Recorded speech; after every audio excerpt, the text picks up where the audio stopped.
सवाल है कि भाई बाला ने डिसाइड किया कि ये 10% अपनी सैलरी का डोनेट करेंगे पीएम केयर फंड में, लेकिन जिस दिन इन्हें डोनेशन करना था इनका मन बदल गया और इन्होंने 1800 रुपये डोनेट किया, जो कि 60% है उस वैल्यू का जो इन्होंने पहले डिसाइड किया था।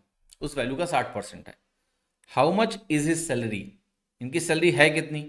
देखो, पहले इन्होंने 10% डिसाइड किया था कि अपनी सैलरी का देंगे, पर जब मन बदल गया तो इन्होंने इस 10% का 60% दिया।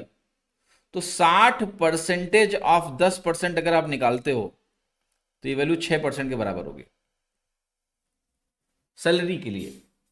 60% of 10% of salary is equal to 6% of salary. ठीक है, तो यहां पर वैल्यू आप लिख लो 6%। आप कहोगे सर 6% इतना जल्दी कैसे निकाला आपने? देखो, ये एक तरह से तुम्हारा बेस होता है जिसको मान लो तो एक्स। तो आपको निकालना है 60% यानी 60/100 इंटू एक्स, ये निकालना है। क्या ये वैल्यू आप ध्यान से देखें 60/100, ये 6/10 है एक्स का? यस और नो? अब जो एक्स आपका है वो क्या है? वो क्या है? वो है 10% ऑफ सैलरी। 10% 1/10 बनेगा, तो ये 6/100 बन गया किसका? Of salary. 6/100 क्या होता है? 6% होता है।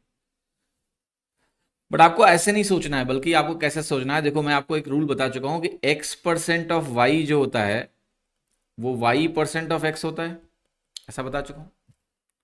तो ये जो लिखा है 60% ऑफ 10%, क्या ये वैल्यू 10% ऑफ 60% के बराबर भी होगा? यस। इसको इधर ले आओ, इसको इधर लेके चले जाओ। अब 10% किसी भी संख्या का 1/10 होता है, तो 1/10 60% का कितना होगा? 6%।